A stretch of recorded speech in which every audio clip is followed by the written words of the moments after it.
Good morning, KW-15 by Grabthar's Hammer. Oh, April, why must you be this way? Less than a week in, and we have already had snow, hail, torrential rain, freezing mornings, and 15-degree afternoons. The trees are starting their spring transformations, with the goat willow catkins leading the charge, the red maple leaf buds budding, and the long hedge writing the hours of sunshine on its branches in the unfurling of its tiny leaves.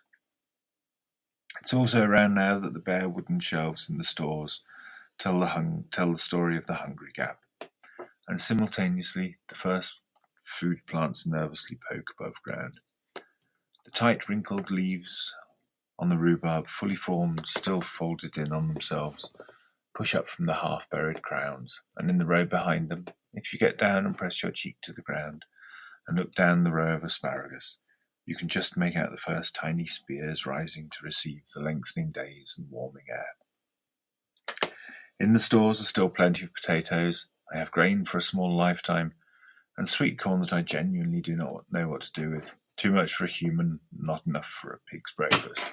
Literally. In the first year of this experiment, I grew enough calories not to die, so that's never been a worry. There are also carrots in the ground, though they're getting a little woody now, and onions and garlic rustically hanging up in the kitchen, just like in the movies. Last year was not a legendary tomato year. It started off amazingly strongly with a few glutty early pickings very early in the season. At the end of the growing days, autumn comes on brutally fast here, showing itself within a week of food-rotting rain. If you haven't got everything in that needs to come in, it's a real challenge to stop it going bad. The tomatoes suffered badly from this, and I was kicking myself for the longest time that I should have made more sauces earlier in the summer. Foolish me, in celebration of the apparently glorious tomato harvest in front of me, I went and dried kilos of the earliest ones in the solar dryer, and laid them in oil and proudly put them on the shelves. The longest time here means until yesterday.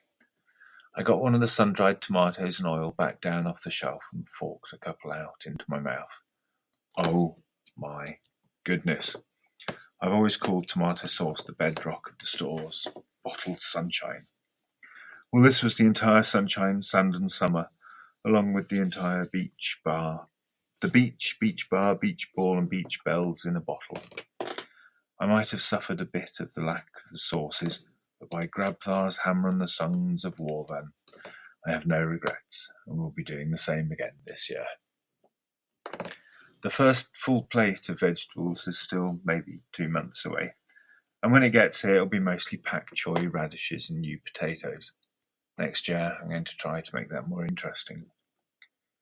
I've been thinking about perennial vegetables for a long time, and over the winter I spent a lot of time reading about them and sourcing quality seeds.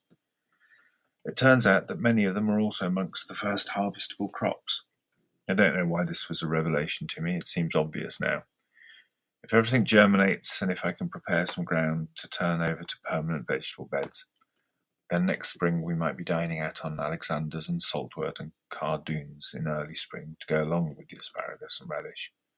This has to be an improvement, right? Birds.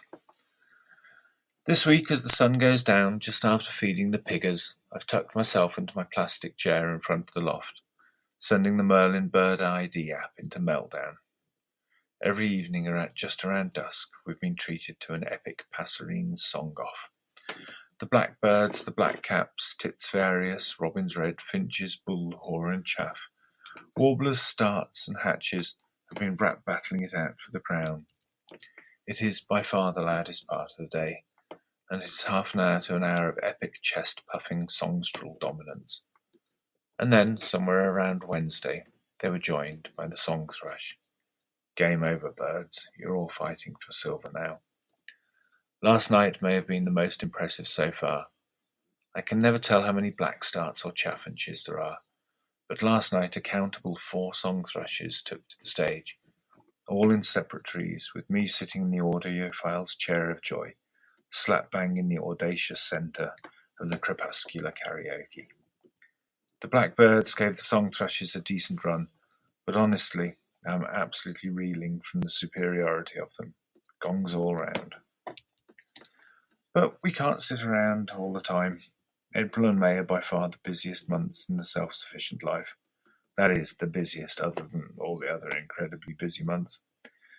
But this time I've got a bit of an external deadline on top, and I'm totally not used to them. So I shall stop this about now, get on with it all, resisting the temptation to sit here all day refreshing the internet looking for good news, and sign off with a hug for each and every one of you. Much piracy love. Be excellent to each other. Your pirate Ben. XO. XO.